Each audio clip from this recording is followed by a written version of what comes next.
I'm Robert Gardner. Welcome to Screening Room. Some film people have said that animation is not part of cinema, and some film people have said that animation may be part of cinema. There are a lot of animators who don't think that cinema is part of animation. But whatever it really is, we're going to see more of it tonight. And we're going to see it as exemplified by two very independent and truly gifted people. First of all, Caroline Leaf, who's on my immediate right, and also by Mary Beams, who's sitting to her right. Caroline, there's a big box in front of you which isn't usually on Screening Room, and it has something to do with the way you make films, and we will get into that in a moment. I just wanted to explain to people why this luminescent object was here.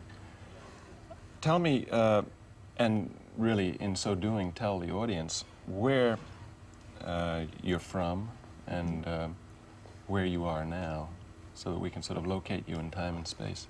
Well, I've been doing animation for 6 years now, and you know, I started at the Carpenter Center as a student, and I worked a while independently, and then I went up to the National Film Board, which is where I'm working now. Well, we'll have a chance, I hope, to talk about the National Film Board a little bit, because it's one of the great institutions of independent filmmaking in the, well, in this continent, anyway. Mary, where are you in time and space? In space, I'm at the Carpenter Center, where I'm teaching assistant, and I've been doing animation for 4 years now. I understand that you're a product of BU, or at least you're a byproduct of BU. Yeah. In the sense that you went there. Yes, I got a master's degree in real film at BU. You mean in documentary? Yes, yes. Because they didn't teach animation? No, I didn't know about it.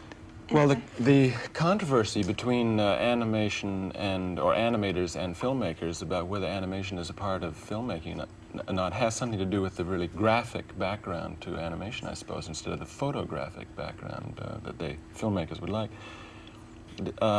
You are an artist to begin with. Yes. And I know that you are too, Caroline. You painted, didn't you, at Harvard for a while? No, but Say yes.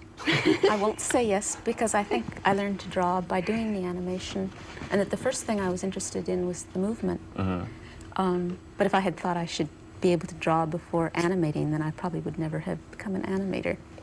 Well, you're very modest, and I know that you draw very well. So, and you, perhaps, you know, like a few other figures in the history of animation, I think will be known for having innovated in animation through the medium of sand. I mean, much in the same way that Alexeyev innovated with push pins, Caroline Leaf has innovated with sand, and maybe Eli Noyes has with clay. And who else with what else? I mean, they're Lottie Reiniger and her cutouts. And her cutouts. I mean, yeah. You are, I think, tagged as somebody who has worked in sand because you were the first one, as far as I know, to do so. You're yeah, not. but it's also nice that many people now are doing it. Okay.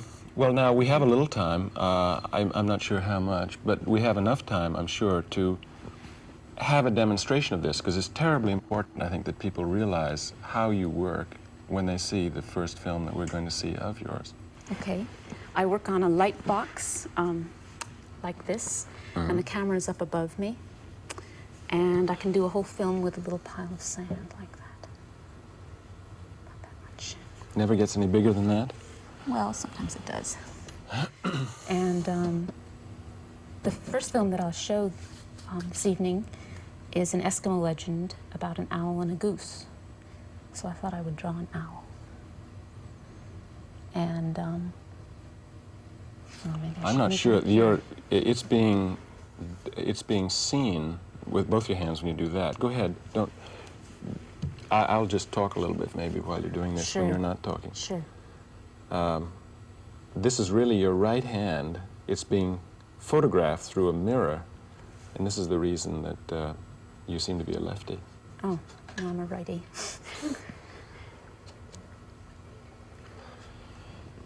And when I'm working under the camera, the the light box is the white background that you see, and the sand, which maybe now you can see that it's sand because there are lights from above. Yeah, I hope that the highlights are picking up the granularity of this medium, because Yeah. it's really marvelous. Wow, this is a fat little owl. And he has eyes.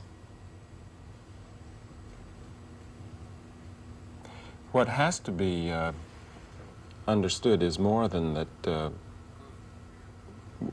that which you are just now doing, because in the making of a film, there must be literally thousands of such drawings in sand that you make. Is that not right? Mm-hmm. Because there are 24 frames to a second that a projector runs. So I'm thinking of that in my animation, that I know if the owl should raise his wing and I want it to take about a second, I would make 24 drawings. Or perhaps I'd cut my work down and do 12 drawings and shoot 2 frames for each drawing. In other words, you're thinking in time always. You're kinesthetically following the action that you're creating in sand, or you're endowing the action you're creating with a kinesthetic feeling, because you must project it into time. Is that right? Yeah. So do you think this is the most important aspect of your work, or what is the most important aspect of your work to you? Yeah, the movement is what interests me most. And the silhouette animation is, it's simple and it's clear. And so it is mostly the movement that is important. I think in my recent work I've gotten maybe too much into drawing and painted images. But too much into drawing and painting of images? yeah, you can make an image so complicated that you can't even move it. Do you want to change this now to show what the next frame might be like? Let's say, click, we've made a frame of this now. Okay. Now, do you want to... Okay, perhaps I move his wings up very fast. All right. So my next frame might be like this. In other words, he's really going to fly off the tree limb or something. Yeah. And maybe when he flies, he lifts his wings and he sort of crouches a little bit. How do you know it's a he? Oh, this owl is a he. And so he all has to come down a little bit. And so I retrace everything that I do. And I retrace his eye, like this, and move his head down a little bit. And then I shoot another frame. It's fantastic. I really do. Don't you, Mary? And then perhaps his wing goes up higher. And the sand spreads out like that. And his head comes down a little further. Redraw his eyes. And now he looks up. And then I shoot another frame, 2 frames. And what if you want to reshoot a scene? Let's say you get back your rushes and they don't quite come off the way you wanted them to. You can't go back to drawings the way you could with cell animation or with drawings, can you? no, there's no way to reshoot, so my films are full of mistakes. And it keeps me on my toes also, because I know I can't make mistakes. Wow, that's terrific tension, isn't it? Well, that each frame lasts for so short a time on the screen is some comfort knowing, because one mistake does not show up usually.